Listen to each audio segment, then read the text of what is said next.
Hi everyone, my name is Ravis and I teach philosophy and literature.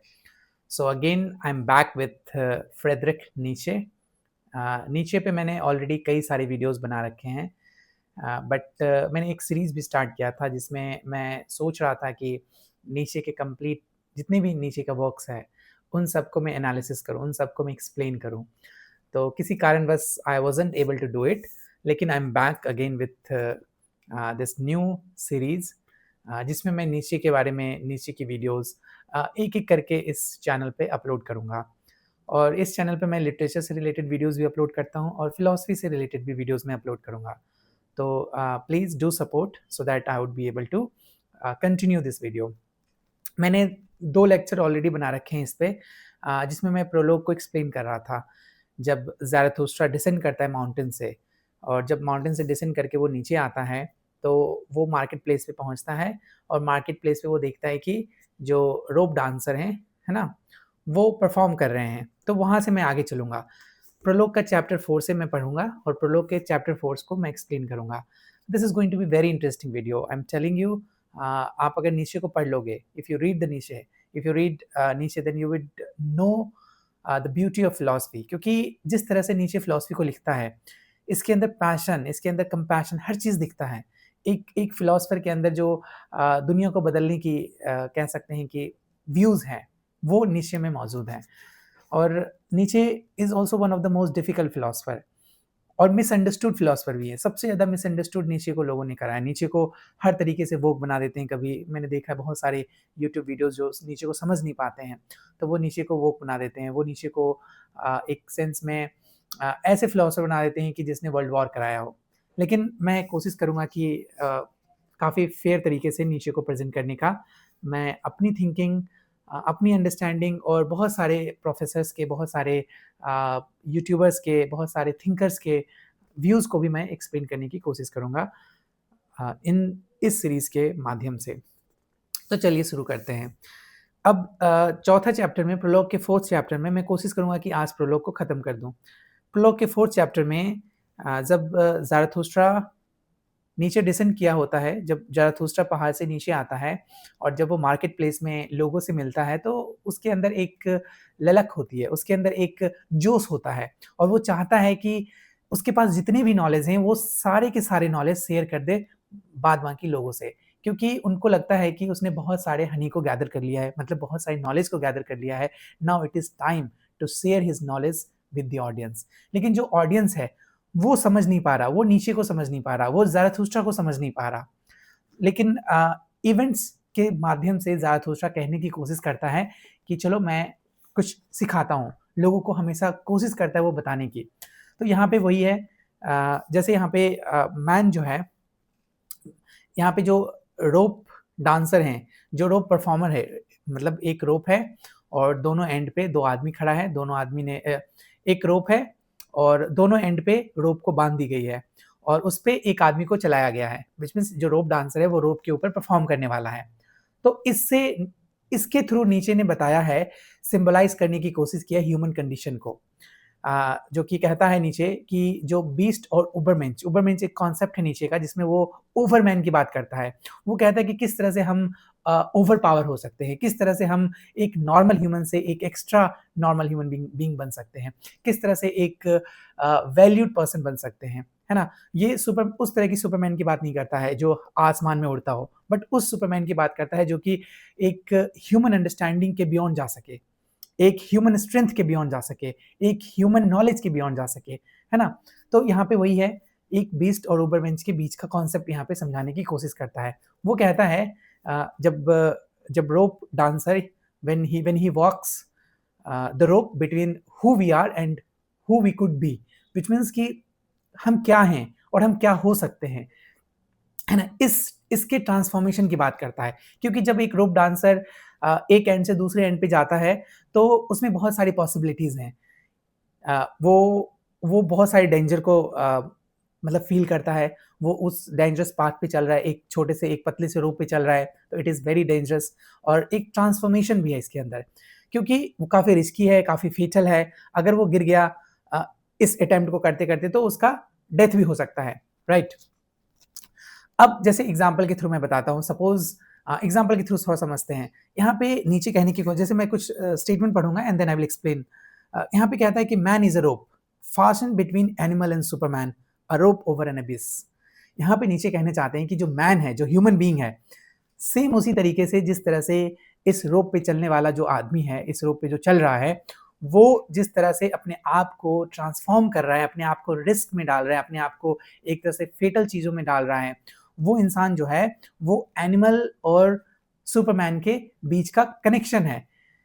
Simply इसको समझते हैं इस तरीके से। सपोज कोई कॉर्पोरेट में वर्क करता है, तो कॉर्पोरेट में काफ़ी अच्छी खासी सैलरी आती है, 1 lakh 2 lakh per month salary मिल रही है और वो काफ़ी कंफर्टेबल है अपने लाइफ में। तो अचानक से लेकिन उसका जो हृदय है वो कहता है कि नहीं, तुम्हें आर्ट सीखना है, नहीं तुम्हें पेंटिंग करनी है ना, नहीं तुम्हें फोटोग्राफी करनी है। तो वो इंसान उस कॉर्पोरेट जॉब को, उस कंफर्टेबल जॉब को छोड़ के चला जाता है आर्ट करने के लिए, चला जाता है पेंटिंग सीखने के लिए, चला जाता है पेंटिंग बनाने के लिए, या कोई भी जो उसके अंदर जो जो उसका हृदय कहता है वो काम करने के लिए। तो यहाँ पे क्या है कि उसने क्या किया, उसने अपने आप से पूछा, अपने हृदय को देखा, अपने अपने अपने कह सकते हैं कि उसका जो विल है ना, उसने अपने विल को सुना और वो एक फिक्स जॉब को छोड़ के, एक अच्छे से जॉब को छोड़ के वो क्या किया, वो आगे बढ़ा और उसमें उसको सक्सेस मिलेगी। ही डजंट नो कि उसे सक्सेस मिलेगी या नहीं मिलेगी, बट स्टिल उसने छोड़ा और वो आगे बढ़ा। तो यही कहता है यहाँ पे नीचे, एक मैसेज नीचे देने की कोशिश करता है कि इंसान को कभी भी सेटल नहीं होनी चाहिए, है ना। सपोज अगर मुझे कोई जॉब मिल गई और मैं सेटल्ड हो गया कि नहीं मुझे यही जॉब करनी है, तो नीचे के अनुसार this is not a good thing. क्योंकि अगर इंसान को आगे बढ़ना है, इंसान को कुछ करना है, तो ही नीड्स टू हैव क्योश, मतलब उसके अंदर स्टैग्नेंट एक सेंस में कह सकते हैं कि नहीं होनी चाहिए। वो हमेशा मूवेबल होना चाहिए, वो हमेशा कुछ ना कुछ करने के अंदर, मतलब उसके अंदर ऐसी ललक हो कि वो कुछ ना कुछ करे, हमेशा कुछ ना कुछ करे, हमेशा कुछ नया करे, इससे बेटर करे, है ना, इसकी बात करता है। इसलिए कहता है कि डेंजर इन स्ट्रगल, जो कि रिक्वायर होता है करेज, करेज देता है ना। अब आगे कहता है, नीचे आगे कहते हैं अगले चैप्टर में, जिसमें मैं पढ़ता हूँ फिर एक्सप्लेन करूंगा। चैप्टर 5 में कहता है, when Zarathustra had spoken these words he looked again at the people and fell silent. अब वहाँ पे आसपास के जितने भी लोग हैं उसको वो समझाने की कोशिश कर रहा है, उसको वो नॉलेज देने की कोशिश कर रहा है ना, लेकिन कोई इंसान उसको सुनने को तैयार नहीं है, कोई इंसान सुनना नहीं चाहता है। जैसे कह सकते हैं कि जब गॉड के बारे में कोई एक्सप्लेन कर रहा होता है एथिस्ट को, तो एथिस्ट हमेशा कहता है कि नहीं, गॉड तो एग्जिस्ट ही नहीं करता, है ना, गॉड तो होता ही नहीं है, देखो ये मूर्ख आदमी है किस तरह से हमें बता रहा है। जैसे मैंने इस वीडियो के सीरीज की शुरुआत में ही मैंने बोला था, जब ज़ारथुस्ट्रा डिसेंड करता है माउंटेन से, तो वो उसके हाथ में एक लैंप होता है, एक लालटेन होता है, एक लैंटर होता है, और मिड आफ्टरनून के समय में वो लैंटर को जला के लोगों से पूछता है, have you seen God, have you seen God. और उसमें से जो एथिस्ट होते हैं वहाँ के, वो हंसते हैं इसके ऊपर, ज़ारथुस्ट्रा के ऊपर, और कहते हैं देखो कितना पागल है ना, ये सुबह की रोशनी में, सूरज की रोशनी में ये लैंप लेके लोगों से पूछ रहा है कि हैव यू सीन गॉड। किसी ने गॉड को देखा नहीं है, कोई गॉड एग्जिस्ट नहीं करता। इस तरह की बातें लोग इस तरह की बातें बोल के ज़ारथुस्ट्रा पे हंसते हैं। और यहाँ भी ज़ारथुस्ट्रा कोशिश करता है कि वो अपने थॉट को, वो अपनी अंडरस्टैंडिंग को, वो अपनी नॉलेज को लोगों से शेयर करे, लोगों से बांटे, क्योंकि वो एज अ प्रॉफिट बन के आया है ना, not as a god but as a prophet बन के आया है। वो कोई रिलीजन लेके नहीं आया है, बल्कि वो लोगों को रिलीजन से निकालने के लिए आया है, लेकिन लोग उसको, उसकी बात सुन नहीं रहे हैं। बट स्टिल ज़ारथुस्ट्रा है, वो कोशिश कर रहा है। इसलिए कहता है कि व्हेन ज़ारथुस्ट्रा हैड स्पोकन, जब ज़ारथुस्ट्रा बोल चुका होता है these words, he looked again at the people, फिर वो लोगों की तरफ देखता है और वो सारे के सारे लोग अभी भी साइलेंट है, कोई लोग इसकी बात सुनने को तैयार नहीं है। They stand, he said to his heart, उसने अपने हृदय को कहता है, ज़राथुस्त्रा अपने हृदय से कहता है, देयर दे लाफ, देखो वो लोग हंस रहे हैं, they do not understand me, वो मुझे समझ नहीं रहे, I am not the mouth of these years, मैं इन लोगों को नहीं समझा सकता, है ना, एक सेंस में कहता है। इसलिए कहता है कि जो क्योश एंड सफरिंग है can make them see, only the chaos and suffering that can make human being understand what Zarathustra is trying to say, है ना। इसलिए कहता है कि आगे कहता है, they have something of which they are proud. अब देखो वो क्रिटिसाइज कर रहे हैं यहाँ पे, इन लोगों के बारे में क्रिटिसाइज कर रहा है, कह रहा है कि उन लोगों के पास कुछ ऐसा है जिसके बारे में वो प्राउड फील करते हैं, और वो क्या है, तो कहता है वो है कल्चर, उसको अपने कल्चर पे बहुत गर्व है। नीचे नीचे कहते हैं कि ये जो लोग हैं, इन लोगों को अपने कल्चर पे बहुत गर्व है। It is distinguish them from the goat herd, मतलब एक तरह से वो कहता है कि इस कल्चर की वजह से उसके अंदर प्राइड है। बट नीचे यहाँ पे क्रिटिसाइज करने की कोशिश करते हैं, ये जो कल्चर है ये ट्रांसफॉर्मेटिव कल्चर है। कल्चर कोई एक फिक्स्ड एंटिटी नहीं है ना। अगर हम नॉलेज को नहीं लेते रहेंगे तब तक हम, क्योंकि कल्चर जो है वो हमेशा शिफ्ट होता है, हमेशा चेंज होता है। और किसी एक इंडिविजुअल कल्चर को, खासकर यहाँ पे क्रिश्चियनिटी की बात की गई है, तो कहता है किसी एक कल्चर को लेके बैठना सही नहीं है। यहाँ पे नीचे इस पे क्रिटिसाइज करते हैं, ठीक है। इसलिए कहता है कि culture is not true human achievement. Culture जो है वो ह्यूमन का रियल अचीवमेंट तो है ही नहीं, ठीक है। हाँ, अब कहता है, नीचे आगे कहते हैं, it is time for man to fix his goal. अब समय आ चुका है कि इंसान को अपने गोल को फिक्स करना पड़ेगा, विच मीन्स कि इंसान को समझना पड़ेगा कि सिर्फ और सिर्फ कल्चर के साथ ही वो जिंदा नहीं रह सकता, सिर्फ और सिर्फ कल्चर के साथ ही वो आगे नहीं बढ़ सकता, है ना। फिर कहता है कि it is time for man to plant the seed of his highest hope. अब समय आ चुका है कि इंसान को ऐसा सीड बोने का, मतलब ऐसा सीड लगाने का जो कि एक हाईएस्ट होप तक ले जाए, इंसान को एक उबरमेंच बनाए, एक सुपरमैन बनाए, है ना। इसलिए कहता है कि I tell you one must have chaos in one to give birth to a dancing star. This is a very famous quote. आप बहुत सारे जगह पे इस कोटेशन को सुने होंगे, जहाँ पे नीचे कहता है कि one must have chaos in oneself to give birth to a dancing star. क्योंकि इंसान के अंदर chaos होनी चाहिए, इंसान के अंदर हमेशा एक एक ललक होनी चाहिए, एक इंसान को हमेशा अंदर से फाइट करनी चाहिए, है ना। अगर जब तक हमारे अंदर chaos नहीं होगा, जब तक हमारे अंदर इनफ एनर्जी नहीं होगा, इनफ स्ट्रेंथ नहीं होगा, तब तक a person cannot give birth to a dancing star. तब तक एक पर्सन, एक स्ट्रॉन्ग वैल्यूड पर्सन को जन्म नहीं दे सकता, ये नीचे कहता है। Again very interesting. मतलब नीचे को मैं जब भी पढ़ता हूँ या पढ़ाता हूँ तो मेरे अंदर खुद एक अलग टाइप की एनर्जी आती है। आई होप कि मैं उस चीज़ को कन्वे कर पा रहा हूँ। फिर अगले चैप्टर में, नीचे 6th चैप्टर में क्या होता है कि बट देन समथिंग हैपेंड। उसी समय कुछ हो जाता है। क्या होता है कि वो जो रोप पे जो चल रहे होते हैं, है ना, जो रोप डांसर होता है वो गिर जाता है, रोप से गिर जाता है। और ये चीज़ देख के ऑब्वियस बात है, वहाँ पे थोड़ा क्योटिक माहौल बन चुका है। लेकिन ज़ारथुस्त्रा जो है वो कंसोल करने की कोशिश करता है। अब वो मर रहा है, क्योंकि रोप से गिर के उसे काफ़ी चोट लगी है और वो मरने के कगार पे है। लेकिन यहाँ पे क्योंकि हर कोई उसको इस तरह से देख रहा है, डिस्पेयर की तरह से देख रहा है, लेकिन नीचे अभी भी क्या कर रहे हैं, नीचे उसे समझाने की कोशिश कर रहे हैं, कंसोल करने की कोशिश कर रहे हैं कि you made a danger your vacation. तुमने डेंजर को अपना वेकेशन बना लिया, है ना, तुम डेंजर से खेल रहे हो। जैसे मुझे याद है, मैं इस चैप्टर में जब आगे पढ़ाऊंगा तो मैं बताऊंगा, जब एक ओल्ड वुमेन पूछती है नीचे से कि what do you think about women, तुम वुमेन के बारे में कभी बात ही नहीं करते ज़ारथुस्त्रा, लेकिन मैं आज तुमसे क्वेश्चन पूछती हूँ कि तुम वुमेन के बारे में क्या समझते हो। तो वहाँ पे नीचे कहते हैं कि women is a most dangerous play thing for a man. खैर मैं इसको एक्सप्लेन करूंगा उस चैप्टर में जब हम ऑफ वुमेन पढ़ेंगे तो, ठीक है। यहाँ पे वो यही कहता है कि अब जैसे जब वो मर रहा होता है, जब रोप डांसर गिर के मर रहा होता है, तो उसमें ये क्या कहता है, देखो बहुत इंटरेस्टिंग चीज़ है। उसने कहता है, I have known for a long time that the devil would trip me up, now he is dragging me to hell, are you trying to prevent him. वो कहता है क्योंकि वो जब रोप से गिरा तो ज़ारथुस्त्रा के पैर के पास गिरा और वो मर रहा है वहाँ पे, लेकिन ज़ारथुस्त्रा फिर भी कंसोल करने की कोशिश कर रहा है। और उसी समय ये कहता है, रोप डांसर कहता है कि मुझे पता है कि अब मुझे डेविल जो है हेल में घसीट ले जाएगा, लेकिन क्या तुम इस चीज को प्रिवेंट करने आए हो। ज़ारथुस्त्रा कहता है, now he is a dying person. अब ज़ारथुस्त्रा कहता है कि नहीं, मतलब यहाँ पे ज़ारथुस्त्रा समझाने की कोशिश करता है कि जो फेलियर है is not a shameful when it stems from courage. जब करेज से, जब कोई करेजियस होता है, जब कोई बहुत साहसी होता है, जब कोई बहुत साहसी काम करता है और उसमें उसकी डेथ हो जाती है, तो इसका मतलब वो फेलियर नहीं है, इसका मतलब है कि वो स्ट्रेंथ है। क्योंकि वो कहता है कि नीचे वैल्यूज, मतलब नीचे जो है वो वैल्यू करता है, किस चीज की वैल्यू करता है, एक बिकमिंग की वैल्यू करता है।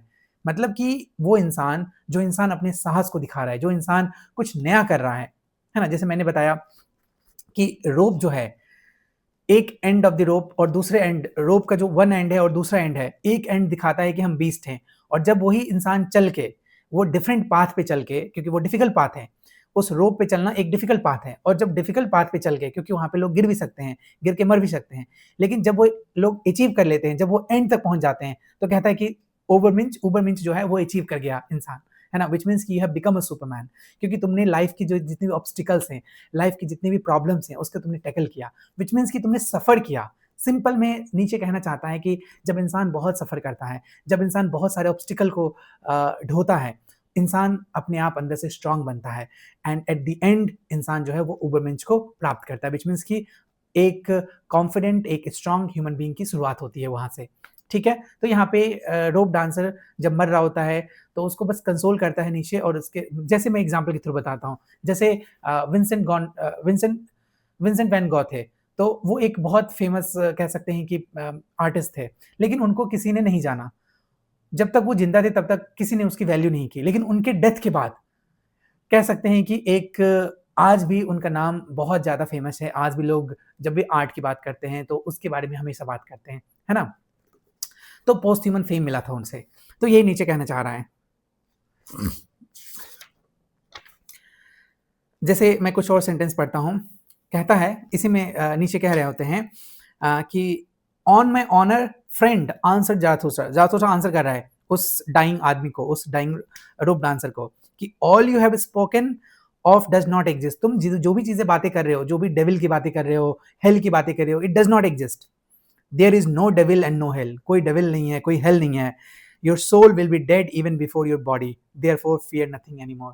कहता है कि तुम्हारा जो सोल है वो तुम्हारे बॉडी के मरने से पहले ही मर चुका होगा, है ना? इसलिए तुम्हें फियर करने की जरूरत नहीं है। तुम हेल नहीं जाने वाले हो, क्योंकि तुमने करेज को चूज किया है ना? तुमने डेंजर को चूज किया है, तुमने लाइफ में कुछ किया है। सो वो स्ट्रगल की बात कर रहा है यहाँ पे, ठीक है। तो फिर वो कहता है कि not so said Zarathustra, you have made danger your calling, there is nothing in the despise, now you perish through your calling, so I will bury you with my own hands। और नीचे क्या करते हैं, वो कहते हैं कि मैं अपने इसी हाथों से तुम्हें बड़ी करूंगा। विच मीन्स यहाँ पे एक मैसेज है कि जितने भी वहाँ पे लोग थे वो नीचे को समझ नहीं पाए। नीचे जो कहना चाह रहा है, नीचे नहीं मतलब नीचे के थ्रू जारथुस्ट्रा जो कहना चाह रहा है वो कोई समझ नहीं पाया। तो जारथुस्ट्रा को रियलाइज हो जाता है कि ये जो मैसेज दे रहा है, वो जो मैसेज कन्वे करने की कोशिश कर रहा है, वो लोगों तक नहीं पहुंच रहा, वो लोग समझ नहीं पा रहे। इसलिए एट द एंड जारथुस्ट्रा जो है वो कहता है कि जैसे मैं एक पढ़ लेता हूँ, truly Zarathustra has had a handsome catch today, he caught no man but he did catch a corpse. मतलब वहाँ के जो लोग हैं ना, वो कहते हैं कि उसने एक भी इंसान को नहीं समझा पाया, या एक भी इंसान को अपनी तरफ नहीं खींच पाया, अपनी नॉलेज के बारे में नहीं समझा पाया, लेकिन देखो एक कॉर्प्स को, मतलब एक मृत इंसान को समझा पाया उसने, कि मृत इंसान को समझा पाया कि देखो तुम्हारा जो तुम जब मर जाओगे तो तुम्हारा सोल है बॉडी के डेड होने से पहले ही मर जाएगा, है ना? इसलिए तुम्हें सोचने की जरूरत नहीं है कि तुम हेल में जा रहे हो या हेवन में जा रहे हो, है ना? तुम्हें इतनी सोचने की जरूरत नहीं है, क्योंकि तुमने स्ट्रगल किया है, तुमने फाइट किया है, तुमने स्ट्रगल किया है, तुमने फाइट किया है, तुमने अपनी डिग्निटी मेंटेन की, है ना? तुम्हारे अंदर स्ट्रेंथ है, तुमने अपने करज दिखाए। इन सारी चीजों की वजह से वो उसको खुद बड़ी कर रहा है, मतलब एक तरह से उस डेड बॉडी को जमीन के अंदर डालेगा। तो ये सारी चीजें क्या सिंबलाइज करा, ये एक तरह से रियलाइजेशन है कि देखो एक कॉप्स को समझ आ गई, लेकिन इस इंसान को समझ नहीं आ रहा। तो नीचे यहाँ पे एक बहुत बहुत इंपॉर्टेंट चीजें कहते हैं, वो कहते हैं कि जो मेरा नॉलेज है ना, ये नॉलेज सबके लिए नहीं है, ये नॉलेज बट कुछ थिंकर्स के लिए। इसलिए कहता है कि उसका जो भी नीचे कहना चाहेगा, क्योंकि आगे जो चैप्टर है, जैसे पहला चैप्टर है ऑफ द थ्री मेटामॉर्फोसिस, है ना? तो इसमें अब आगे जो भी नीचे कहने चाहेंगे उसमें ये कहने की कोशिश कर रहा है, नीचे कहने की कोशिश कर रहा है कि मेरा जो नॉलेज है, मैं जो नॉलेज देने के लिए आया हूँ, है ना, वो हर इंसान के लिए नहीं है, कुछ लोग ही समझ पाएंगे इसको। और अगर देखा जाए तो नीचे अपने लाइफ में कभी ज़्यादा फेमस नहीं हुए, नीचे को हमेशा क्रिटिसाइज किया गया, नीचे को हमेशा बोला गया he is a mad man, he is a bad philosopher, और उसे हमेशा कनेक्ट किया गया वर्ल्ड वॉर सेकेंड के साथ। लेकिन जब नीचे की डेथ हुई, जब नीचे के मरने के बाद जब लोगों ने नीचे को पढ़ा, जब समझने की कोशिश करी, तब जाके रियलाइज हुआ कि नीचे सच में बहुत ग्रेट फिलोसफर थे, और वो जो कहना चाह रहे थे और वो जो अचीव करना चाह रहे थे, वो may be it could have change the world. वैसे हम जो पोस्ट मॉडर्निटी पढ़ते हैं या इवन मॉडर्निटी पढ़ते हैं, तो उसकी सारी शुरुआत नीचे से ही होती है, ठीक है। तो यहाँ पे ज़ारथुस्ट्रा जो है वो पॉपुलिस्ट नहीं है, वो कुछ ही लोगों को मैसेज पहुंचाने की कोशिश कर रहा है, कुछ ही लोगों को बताने की कोशिश कर रहा है, कुछ ही लोगों को समझाने की कोशिश कर रहा है। और वो कहता है जैसे रिवॉल्यूशनरी थिंकर थे, गैलीलियो थे, मार्क्स थे, नीचे थे, इन सबको फेम नहीं मिला था अपने लाइफ टाइम में, लेकिन उनके डेथ के बाद जब लोग उनको समझे, तब जाके उनको फेम मिलना शुरू हुआ। तो नीचे भी वही कह रहा है, ज़ारथुस्ट्रा भी वही कह रहा है, ज़ारथुस्ट्रा भी वही कहने की कोशिश कर रहा है। तो मैंने ऑलरेडी एक चीज़ और बता रखा है कि ज़ारथुस्ट्रा जो है वो एक तरह से कॉन्ट्रास्ट है बाइबल का, है ना? जैसे जो ज़ारथुस्ट्रा कैरेक्टर है वो कॉन्ट्रास्ट है जीसस क्राइस्ट का। तो जैसे-जैसे हम चैप्टर को आगे बढ़ते जाएँगे, क्योंकि मैंने अब प्रोलॉग खत्म कर दिया है। आई होप प्रोलॉग अच्छे से समझ आ गई होगी। और मैं कोशिश करूँगा 2-2 3-3 चैप्टर हर रोज़ एक वीडियो के थ्रू मैं बनाऊँ और आप लोगों तक पहुँचाऊँ, ठीक है? So thank you for watching, keep watching और keep supporting so that I can make more videos. See you in the next one. Bye bye.